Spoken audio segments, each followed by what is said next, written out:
Yo, what's up? Welcome back to another episode of the SWAS. We're into NFL Week 15, Thursday Night Football, and we got a good one here.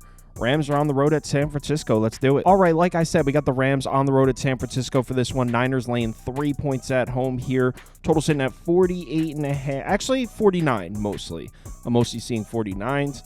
Take a quick look at the pie charts, and according to the data, action's coming in pretty heavily on the Rams side. Over 75% of the tickets, over 75% of the money. As I always say, take this data with a grain of salt. So let's get into this matchup, and we'll start with some trends. And this rivalry has some crazy ones. So the Rams have won 3 in a row. They're 3-0 straight up in their last 3 matchups against the 49ers. But in their last 9 trips to San Francisco, they're just 3-6. Also, 4 straight overs. The last 4 times these two teams have met, it's gone over the total. But the last 10 times the Rams have traveled to San Francisco, it's actually 2-8 to the under.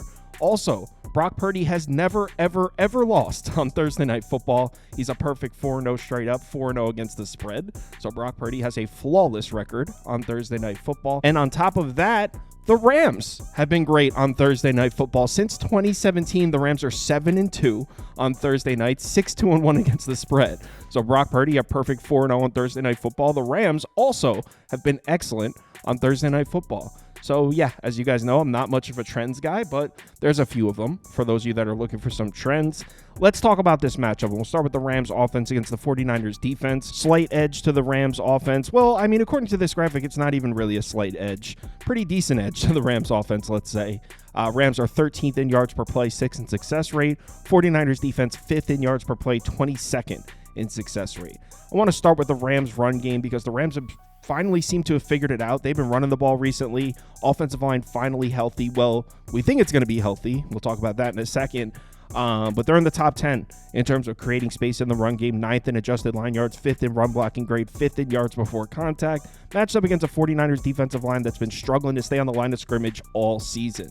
18th, 29th, 16th. Through the first 10 games of the year, the Rams were averaging less than 95 rushing yards per game, under 4 yards per carry. But in their last 4 games, 124.5 rushing yards per game, 4.6 yards per carry, and success rate per rush up in over 48%. So like I said before, Rams seem to have figured it out. They've been running the ball recently, and they're matched up against a 49ers defense who pretty much been getting consistently run on. In their last 5 games, they're allowing 4.49 yards per carry, over 132 rushing yards per game. Now, here's where this matchup gets a bit interesting. We need to talk about injury reports. 49ers may be getting a couple pieces back here. First of all, Hufanga's back at safety. He played last week, and he's barely played over the last couple years. So they finally got their starting safety back. In addition to that, they may be getting Nick Bosa back, and they may be getting Flanagan Fowles, the linebacker. They're both currently listed as questionable. Both would be returning. They both didn't play last week. And on the Rams side of things, this has got to be frustrating. They finally got their offensive line healthy after having all kinds of issues early in the season. They finally got the run game going, and now they're having some problems again. Limmer, the center, is listed as questionable, although he did participate in a full practice. So I think Limmer's going to be good to go. Alaric Jackson, though, the left tackle, he just got added to the injury report today, this morning actually. He didn't practice. I'm recording this on Wednesday night. He didn't practice today. So I don't know if he's going to be out there, and that's crucial because if he doesn't play, the Rams also have injuries to the depth of their offensive line. So if he doesn't play, I don't know who's going to be starting at left tackle. Maybe Jonah Jackson. He's more of an interior offensive lineman. I really don't know who's going to play left tackle if he doesn't play.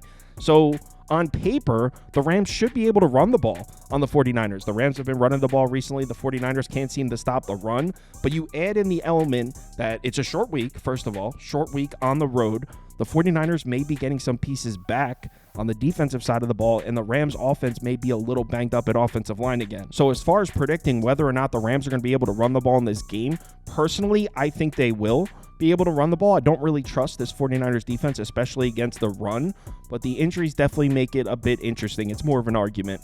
But what about the matchup for Matt Stafford? And to me, this is the lead story with the 49ers defense. Yes, they've been getting run on, but right here, since week 7, the 49ers have been one of the worst pass rushes in the NFL, which is so crazy considering the 49ers defenses we've seen in years past. Since week 7, they're 30th in pressure rate, 29th in time to pressure. And that is terrible news when you're playing the Rams, because Matt Stafford's splits are pretty significant here. When you give him a clean pocket, he's one of the best quarterbacks in the NFL. When you pressure him, he's one of the worst quarterbacks in the NFL. It's literally that dramatic of a split here. 9th in yards per attempt, 5th in pass rating when given a clean pocket, 26th and 38th when pressured. So the fact that the 49ers have not been generating consistent pressure, that's concerning playing the Rams. Now, obviously, that's why we need to know if Nick Bosa is going to play. That's a huge factor here. Whether or not the 49ers are able to generate pressure, that's a huge factor. We need to know that. Because if Matt Stafford gets clean pockets to throw from in this football game, he should carve the 49ers secondary up. Since week 8, the 49ers have been running a lot of cover 3, a lot of cover 4, 4th in cover 3 frequency, 8th in cover 4 frequency. Against cover 3, Matt Stafford, 11th in completion percentage, 9th in yards per attempt, 9th in passer rating. Against cover 4, 3rd in completion percentage, 3rd in yards per attempt, 3rd in passer rating, 4th in big time throw rate. So in terms of the coverage matchup, this should be a good one for Matt Stafford. So if the 49ers pass rush is not getting home, Rams should not have problems putting up points in this one. Now, again, it's a short week. Maybe Nick Bosa is back out there, and maybe the 49ers are able to generate pressure.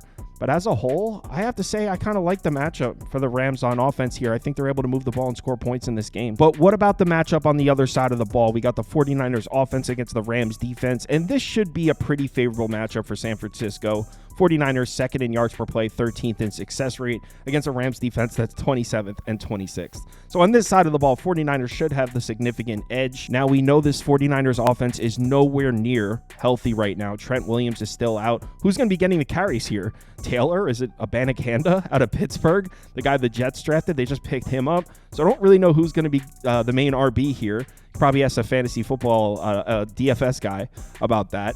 But severely thin at running back. And like I said, Trent Williams is still out. Still no Ayuk. They are, however, getting Aaron Banks back at left guard, which is huge. Not as crucial as Trent Williams, but at least they're getting something back on the offensive line. This is crucial because this is an aspect of the game where San Francisco should have the huge edge. Generating space, generating push in the run game. 49ers are 3rd in adjusted line yards, 1st in run blocking grade, 10th in yards before contact. The Rams defense 22nd, 15th, and 27th. Also, the 49ers run a lot of zone blocking schemes, 4th in zone run frequency. That plays into the weakness of the Rams defense. They're 24th in yards per carry allowed, 23rd in success rate per rush against zone runs. So again, this should be a favorable matchup. 49ers should be able to generate plenty of push in the run game. And this Rams defense is definitely trending in the wrong direction in terms of defending the run. In the last 4 games, they're allowing 5.7 yards per carry, over 171 rushing yards per game. In the 4 games before that, it looked like they were getting their shit together. If you subscribe to this channel, you remember me talking about it. There was a 4-game stretch where they looked like they were going to be a decent run defense, maybe even a good run defense down the stretch, but looks like they fell off a little bit. I mean, success rate still looks good.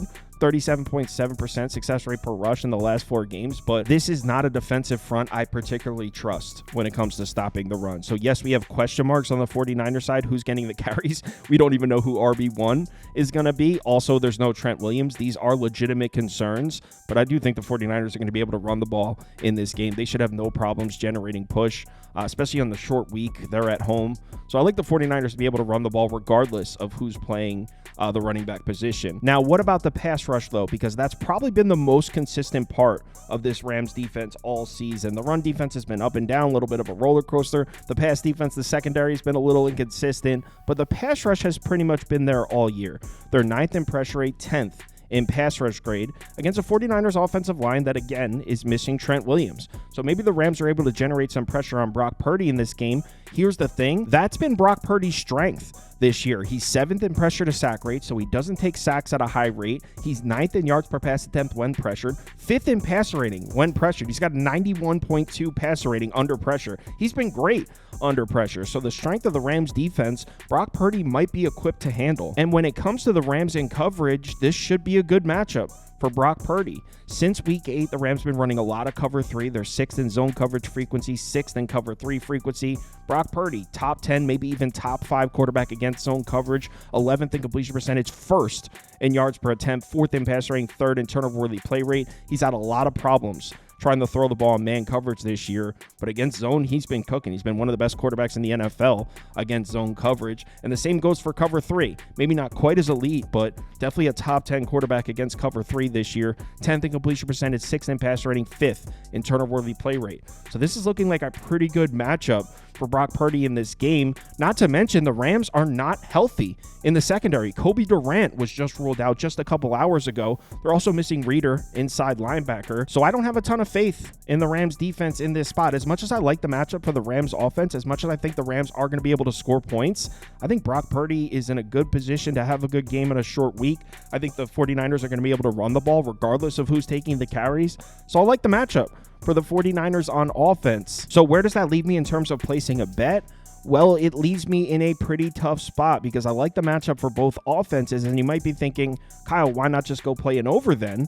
Well, it's up at 49, and the 49ers since week 8 have run the slowest pace in the NFL. They're 32nd in pace. The Rams are, where are the Rams? The Rams are 14th, so they're pretty average, but no team has been running a slower pace than the 49ers in the last handful of weeks. So it's tough to take an over at a number like 49 when the 49ers, I'm expecting them to run the football and they're going to be running a slow pace. It makes it really tough. I do lean towards the over.